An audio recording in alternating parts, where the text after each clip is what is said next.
भारतीय संस्कृतीचा पाया आहे. महावीर गौतम बुद्ध आधुनिक काळात महात्मा गांधींनी या तत्वाला आपल्या जीवनाचे केंद्रबिंदू बनवले.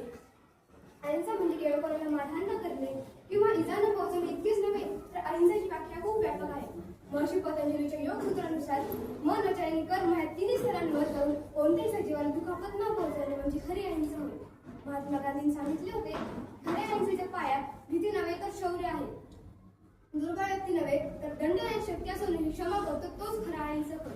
महात्मा गांधींनी जगात दाखवून दिले की सत्य आणि अहिंसा ही दोन मुख्य शस्त्र आहेत. त्यांनी या दोन शस्त्रांच्या बळावरती सर्वात मोठ्या साम्राज्यापैकी एक असलेल्या इंग्रज साम्राज्याला झुकण्यास भाग पाडले. आजच्या धगधगीच्या आणि स्पर्धात्मक युगात जे प्रत्येक जण पुढे जाण्यास शोधत आहे, तिथे राग, तणाव आणि हिंसक प्रवृत्ती वाढत आहे. अशा वातावरणात अहिंसा आपल्याला शांतता देते व आपले मन संतुलन ठेवते. आपण जेव्हा अहिंसेचे पालन करतो तेव्हा आपले मन शांत राहते व आपण एका ठिकाणी केंद्रित असतो. आपण दुसऱ्यांच्या चुका सहज माफ करायला शिकतो. त्यामुळे आपल्या मनावरचा ताण कमी होतो. समाजात शांतता आणि सलोखा टिकवण्यासाठी अहिंसा अत्यावश्यक आहे. अहिंसेच्या जीवनशैलीत केवळ मानवाबद्दलच नव्हे तर प्राणी आणि निसर्गाबद्दल सुद्धा तयार असते. झाडे लावणे, प्लास्टिकचा वापर टाळणे आणि वन्यजीवांचे रक्षण करणे हे अहिंसेचाच भाग आहे. जेव्हा आपण लोकांशी प्रेमाने आणि आपुलकीने वागतो तेव्हा लोक सुद्धा आपल्याशी आपुलकीने, प्रेमाने आणि चांगले वागतात. चला तर मग आपण हे अहिंसेचे महान तत्व आपले अंगीकारूया आणि एक आदर्श, शांततापूर्व आणि सुखी समाज घडवूया. धन्यवाद. जय हिंद, जय महाराष्ट्र. आदरणीय व्यासपीठ उपस्थित मान्यवर आणि माझ्या बालमित्रांनो, सर्वप्रथम आपल्या सर्वांना माझा सप्रेम नमस्कार. आपल्या महान संस्कृतीला एक विचार नेहमी उजळ दिसतो, महापुरुष घडत नाही, त्यांना घडवले जातात आणि त्यांना घडवतात ते त्यांचे संस्कार.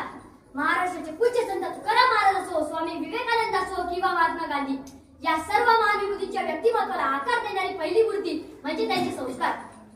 म्हणून मी यांच्या विषयावर बोलणार आहे, जीवनाचा आधारस्तंभ संस्कार.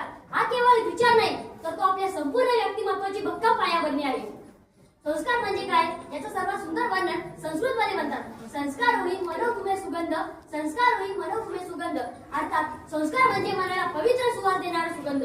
संस्कार फक्त नियम नाही, ते मनाला आकार देणारे, हृदयाला वळण देणारे आणि आत्म्याला उजळून टाकणारे दिवे आहेत. मित्रांनो, आपण शाळेत धडे शिकतो, पण जगायचं कसं हे शिकवते आपली आई. आईच्या ओळखीतील प्रत्येक शब्द हा संस्कारांचा श्लोक असतो आणि वडिलांच्या श्रमातील प्रत्येक थेंब ही संस्काराची शिकवण असते.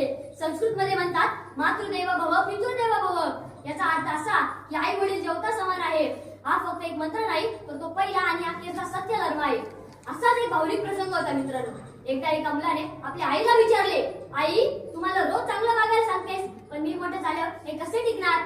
तेव्हा त्याच्या आईने त्याचा हळूच हातात धरला आणि म्हणाली, बाळा, मी तुला स्वर्गाची संपत्ती देऊ शकत नाही, पण मी तुला संस्काराची संपत्ती देत आहे. ही संपत्ती आयुष्यभर साथ देईल आणि ही संपत्ती कधीच संपणार नाही.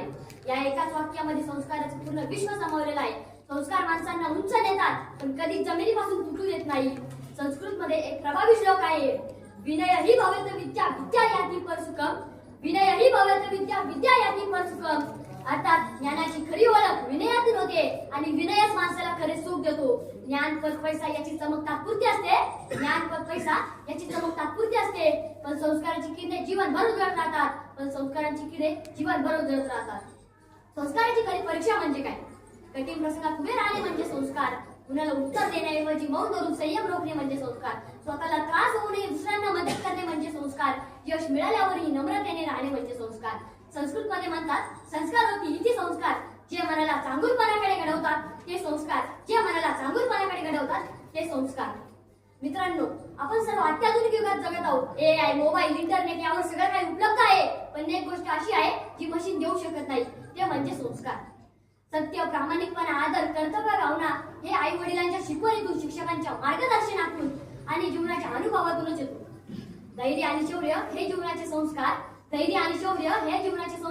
शिवाजी महाराजांसारखे करू आपण अभ्यासात.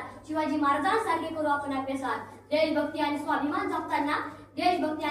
जपताना संस्कारांचे दीप आपल्या मनात उजळताना जड़े मजबूत हो तो पेड़ हर तूफान में टिकता है. तसे संस्कार मजबूत असेल तर जगातील कोणतीही अडचण आपल्याला हलवू शकत नाही. ऊंची उड़ान भरने से पहले जड़ें मजबूत होना जरूरी है। ऊंची उड़ान भरने से पहले जड़ें मजबूत होना जरूरी है और जड़ें तभी मजबूत होती है जब संस्कार गहरी हो जाती है और जड़ें तभी मजबूत होती है जब संस्कार गहरी हो जाती है। ऊंची उड़ान भरने से पहले जड़ें मजबूत होना जरुरी आहे हे फक्त एक वाक्य नाही तर तो संस्काराचा एक श्लोक आहे। हे फक्त वाक्य नाही तर संस्काराचा एक श्लोक आहे। यत्र संस्कार तत्र प्रकाश, यत्र प्रकाश तत्र विकास। अर्थात जिथे संस्कार असतो तिथे प्रकाश असतो, जिथे प्रकाश असतो तिथे विकास नक्कीच असतो। म्हणून संस्कार पाळा, संस्कार जपा आणि संस्कार पुढच्या पिढीपर्यंत पोहोचवा। कारण जीवनाचा आधारस्तंभ म्हणजे संस्कार, कारण जीवनाचा आधारस्तंभ म्हणजे संस्कार।